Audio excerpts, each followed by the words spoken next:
आदाब नमस्कार, आप देख रहे हैं मंथन टुडे। मैं हूं आपके साथ उज़मा।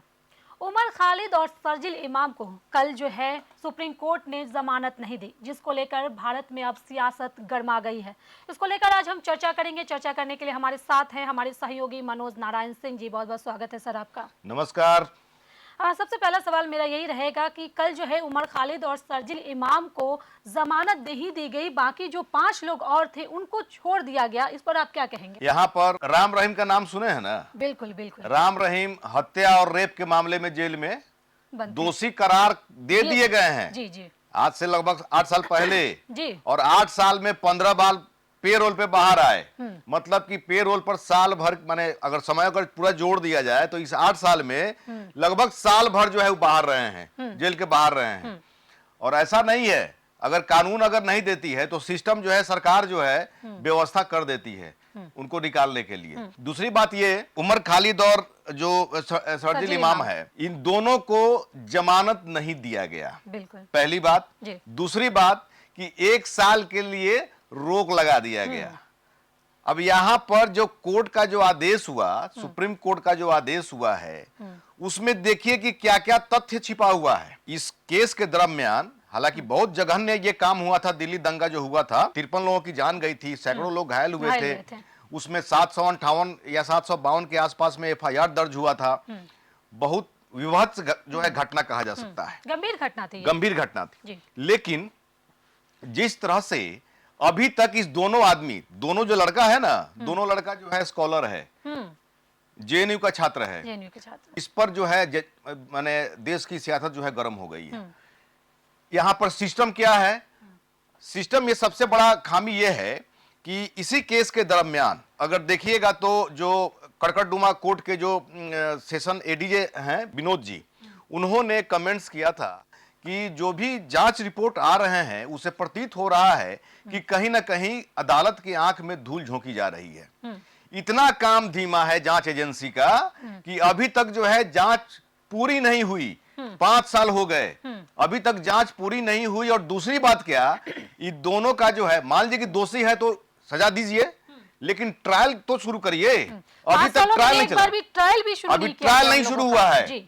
दूसरी बात ये, अगर जो है इन लोगों पर आरोप अगर साबित नहीं होता है, वैसी स्थिति में 5 साल जो आदमी 5.5 साल जो है जेल में रह गया, तो फिर फंडामेंटल राइट का धज्जी नहीं उड़ा है जी। फंडामेंटल राइट कहाँ गया जी। और जानते हैं इस मामला को लेकर के चर्चा हो रही है। ADM जबलपुर वर्सेस शिवकांत का जो मामला चला था ना, वो मामला जो है इसमें मानो वैसा ही सरीखे का मामला जो है ये प्रतीत हो रहा है।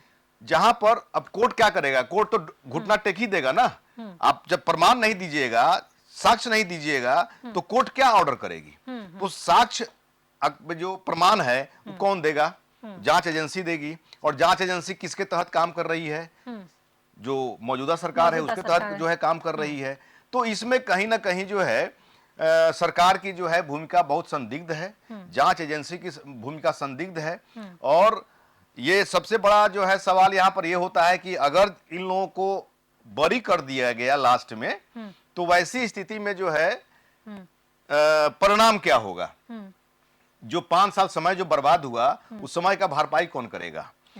दूसरी बात यह जी, कोर्ट ने जो 1 साल का जो प्रतिबंध लगाया, तो इससे साफ जाहिर होता है कि कोर्ट ये देख रही है कि अभी तक जांच एजेंसी बहुत बैक है, पीछे है, और कहीं ना कहीं जांच एजेंसी की पोल न खुले, इसके लिए कोर्ट ने प्रतिबंध लगा दिया। तो कहीं ना कहीं ये कहा जा सकता है कि कोर्ट जो है सरकार को फेवर कर रही है। इसलिए ये चर्चा हो रही है कि ADM जबलपुर वाला जो कांड जो है, वैसी ही जो है स्याह वाली जो है कानून यहां पर चल रही है, जहां पर फंडामेंटल राइट को खत्म कर दिया गया। और उसमें जिसने बेन जो जस्टिस थे, उन्होंने जो ऑर्डर किया था, उनको इनाम मिला था कि उनको CJI बना दिया गया था, खन्ना को जो है साइड कर करके। 1 साल प्रतिबंध लगाने का मतलब कि आप अपील नहीं कर सकते हैं बेल के लिए, मूव नहीं कर सकते हैं। तो वैसी स्थिति में क्या कहा जा सकता है? अच्छा, सवाल ये भी उठ रहा है कि आने वाले वक्त में चुनाव है, इसलिए शर्जील इमाम और उमर खालिद को जमानत नहीं दी गई। देखिए, ये इसमें कोई शक नहीं है कि दोनों लड़का स्कॉलर है और दूसरी बात यह है कि इसमें अगर चुनावी अगर मामला को लें तो कहीं ना कहीं कहीं जो है ये खबरें पहले जो है आ रही थी। उमर खाली तो खैर कन्हैया के साथ में भी जो है जेएनयू वाले जो है इसमें साथ में थे। तो वैसी स्थिति में अगर कहा जाए तो ये लोग पॉलिटिकल भी जो है हो सकते हैं। कन्हैया कुमार तो जाके कांग्रेस के सीडब्ल्यूसी में जो है मेंबर बने हुए हैं। तो वैसी स्थिति में ये लोग भी जो है अब जेएनयू का प्रोडक्ट तो जो निकलता है, जो आंदोलन से निकलता है, तो वो तो कहीं ना कहीं पॉलिटिक्स में ही आता है। तो ये जो है कहीं ना कहीं पॉलिटिक्स को प्रभावित करे नहीं करे, ये आने वाला समय बताएगा। लेकिन मौजूदा समय में जिस तरह से कोर्ट ने आदेश किया है, 1 साल का प्रतिबंध लगाया है, इस पर बहुत सियासत हो रही है। और कहीं ना कहीं प्रश्न कोर्ट पर भी लग रहा है कि एक तरफ जो राम रहीम रेपिस्ट और मर्डर है, उसको जो है पेरोल पे जो है बाहर रिहा किया जा रहा है, बाहर आ रहा है। लेकिन ये दो जो स्कॉलर लड़का है, अगर ट्रायल चलाइए, अगर गुनाह साबित होता है तो सजा दीजिए। लेकिन ट्रायल चलाना तो चाहिए, जांच एजेंसी से जो है रिपोर्ट जल्दी मंगवाना तो चाहिए। कोर्ट को आदेश करना चाहिए कि जल्दी से जल्दी जो है जांच रिपोर्ट दो। और जांच रिपोर्ट जो है अगर नहीं देने पर जो है जो जांच एजेंसी है उस पर कोर्ट जो है कोर्ट को एक्शन लेना चाहिए। लेकिन कोर्ट द्वारा जांच एजेंसी पर एक्शन नहीं लेना, दूसरी बात 1 साल के लिए प्रतिबंध कर देना, ये कहीं ना कहीं जो है सिस्टम को और सरकार को कहीं ना कहीं सपोर्ट करने की स्थिति में दिख रहा है। सवाल लगातार ये भी उठ रहा है मनोज जी, जैसे कि आपने जिक्र किया कि राम रहीम का कुछ दिन पहले जो अपने यहाँ के राष्ट्रपति हैं द्रौपदी मुर्मू, उन्होंने कहा था, एक कोर्ट का ही जो है कार्यक्रम था, उसमें वो शिरकत की हुई थी दिल्ली में, तारीख पर तारीख वाला जो दाग है उसको आप लोग हटाइए। मतलब कि कोर्ट में जनता पीसती है।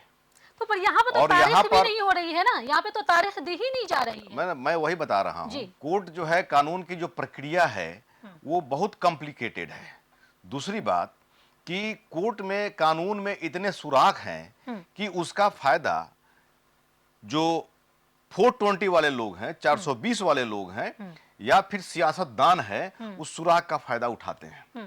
तो वैसी स्थिति में अब राम रहीम के तो जो है बहुत सारे लोग चेला थे वहां पर, उनकी बहुत अच्छी पॉपुलैरिटी थी। पॉपुलैरिटी तो इतनी थी कि वो जो है वहां का सियासत तय करते थे कि कौन क्या बनेगा नहीं बनेगा।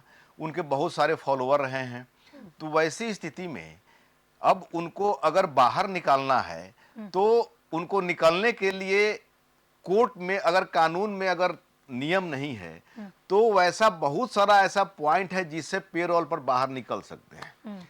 तो उस पेरोल का जो है फायदा जो है उठाते हैं। और दूसरी बात ये कि अगर जो है कानून अगर पेरोल पे नहीं भी छोड़ती है तो सरकार की अनुशंसा बहुत मायने रखती है, तो वो जो है उस पर पेरोल पे आ ही जाते हैं। तो अगर ये मान इस मामला को देखा जाए, जो शर्जील इमाम वाला जो मामला है और राम रहीम वाला मामला है, आपने कहा, तो मतलब कि दोनों माने दोनों साइड में जो है अपराध वाले मामले हैं। एक तरफ अपराध सिद्ध हो गया है, एक तरफ अपराध सिद्ध नहीं हुआ है, आरोपित है। लेकिन फिर भी जो है दोनों में जिस तरह की तुलना की जाए तो जो आदमी पेरोल पे बाहर बार बार आ जा रहा है, लेकिन एक आदमी जो अभी आरोपित है उसका माने आरोप सिद्ध नहीं हुआ है, उसकी सुनवाई तक नहीं हो रही, उसकी सुनवाई पर जो है 1 साल के लिए रोक लगा दी गई है। तो कहीं ना कहीं जो है पूरा सिस्टम चाहे वो सरकारी तंत्र हो, जो जांच एजेंसी हो, और कानून और कानूनी तंत्र भी जो है सब के सब जो है सवाल के घेरे में है। चलिए, बहुत बहुत शुक्रिया इन तमाम सवालों का जवाब देने के लिए मनोज जी। तो आपको बता दें कि सीधा सवाल जो है वो सरकार से कि एक तरफ रेपिस्टों को बाहर किया जा रहा है और दूसरी तरफ जिस पर आरोप अभी तक सिद्ध नहीं हुआ है उसकी सुनवाई तक नहीं हो रही। 5 सालों से वो बंद हैं। लेकिन कल जो भी फैसला आया उसमें और ये कहा गया कि शर्जील इमाम और उमर खालिद को 1 साल तक और वो लोग जो है अपनी जमानत के लिए याचिका भी नहीं डाल सकते। ये लगातार जो है इस पर जो विपक्ष भी है इस पर लगातार सरकार को घेरने की पूरी कोशिश भी कर दी है। चलिए, फिलहाल इस खबर में बस इतना ही। देश दुनिया की ऐसी तमाम बड़ी खबरों के लिए बने रहे मंथन टुडे के साथ ही हमारे चैनल को लाइक करें, सब्सक्राइब करें, फॉलो करें और निष्पक्ष पत्रकारिता देखना है तो देखते रहे मंथन टुडे। बहुत बहुत शुक्रिया।